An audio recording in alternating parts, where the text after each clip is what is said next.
माननीय सदस्य प्लीज, माननीय सदस्य प्लीज मेरी बात सुनिए, पहले मेरी बात सुनिए। एक, मैं आपको, आपकी पार्टी के लोग आपका नाम नहीं देंगे तो भी मैं आपको बोलने की इजाजत 5 मिनट दूंगा। माननीय सदस्य, इनकी बात खत्म कर लें तो। राहुल गांधी जी की पहले अध्यक्ष जी, अध्यक्ष जी, मैं तो यहाँ हाथ में 10 साल के यूपीए के पूरे स्पीचेस को प्रिंट आउट करके लेकर आ चुका हूं। Sir, honorable speaker has mentioned, Sri Tejasvi Surya has mentioned, from 2004 to 2014 Bharat के संस्कृति के ऊपर कोई भी कांग्रेस ने कुछ भी नहीं बोला। Sir, PT Thomas, former member of parliament, Sree Narayana Guru के बारे में और इंडियन कल्चर के बारे में, इंडियन संस्कृति के बारे में जो सिलेबस में उनके लिए जगह होना चाहिए, श्रीनारायण गुरुदेवन जी के बारे में बहुत सारे चीजें बोला है। सर, ऐसे कैसे बोल रहा है कि कुछ नहीं बोला है? How can he say that sir? He is माननीय अध्यक्ष जी, अब बैठ जाइए, अरे बैठ जाओ भाई, बैठ जाओ। माननीय अध्यक्ष जी, सम्मानीय सदस्य का ध्यान केरल में है, यहाँ नहीं है। तेजस्वी सूर्या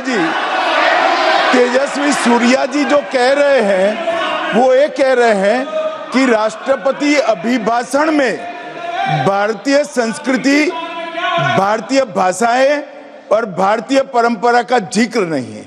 वो किसी कांग्रेस के सम्मानीय सदस्य के भाषण से कह रहे हैं। ये बात कर रहे हैं राष्ट्रपति अभिभाषण की, उनको इतना मालूम होना चाहिए।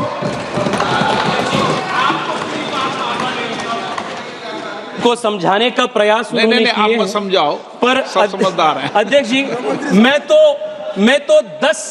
मैं एक्सपेक्ट किया था, इसलिए मैं 10 साल के उनके भाषणों के प्रति को मैं प्रिंट आउट करके आ चुका, मैं उनको देता हूं।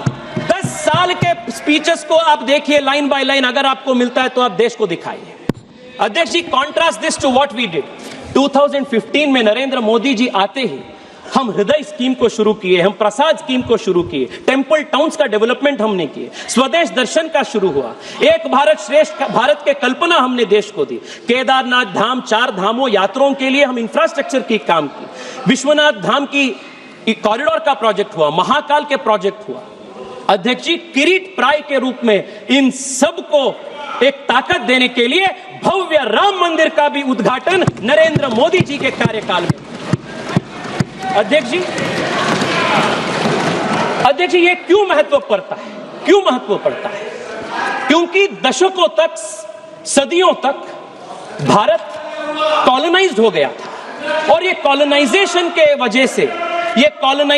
वजह से देश में एक प्रकार की inferiority complex is there India during the colonial period.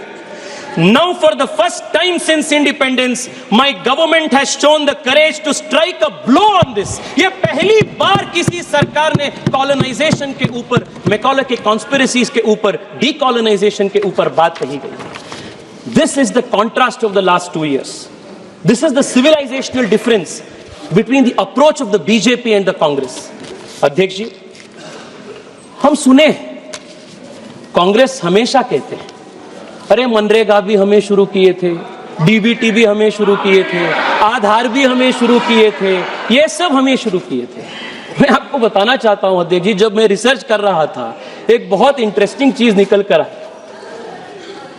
इनके रिन्यूएबल एनर्जी के टारगेट्स इनके पूरे 10 साल के राष्ट्रपति अभिभाषणों में मेगावाट्स में लिखा जाता है, मेगावाट्स में।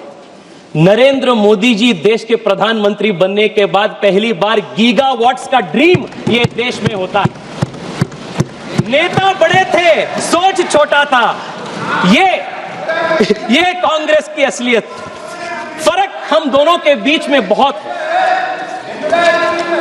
हिंदी के एक कवि के बात मुझे याद आ रहा है अध्यक्ष, सिर्फ पानी व पसीने में बड़ा अंतर है, सिर्फ पानी व पसीने में बड़ा अंतर है, एक पत्थर व नगीने में बड़ा अंतर है।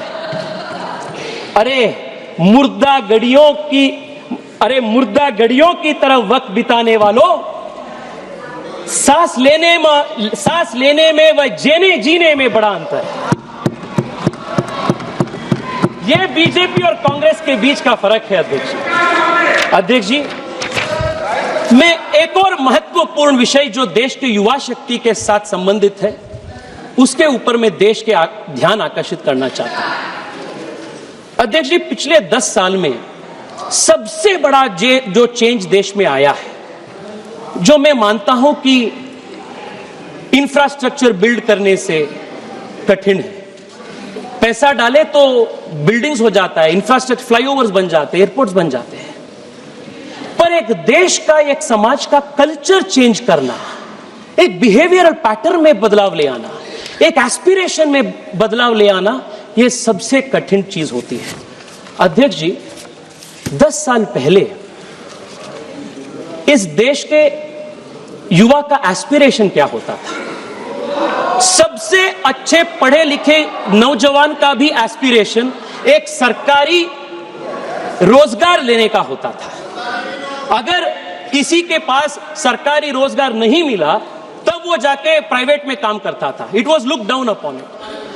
और तब वो प्राइवेट में भी जब उनको काम नहीं मिलता था, तब as the last resort of a loser वो बिजनेस करने के लिए जाता था।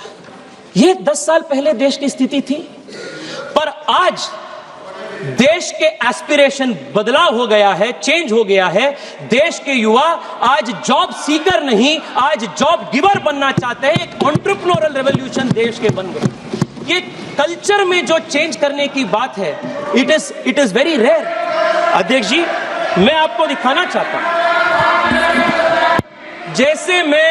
जैसे मैं सांस्कृतिक विरासत के बारे में उल्लेख किया, वैसे ही स्टडी में 10 साल के यूपीए के भाषणों में entrepreneurship, startup, ease of doing business, economy strengthening, deregulation,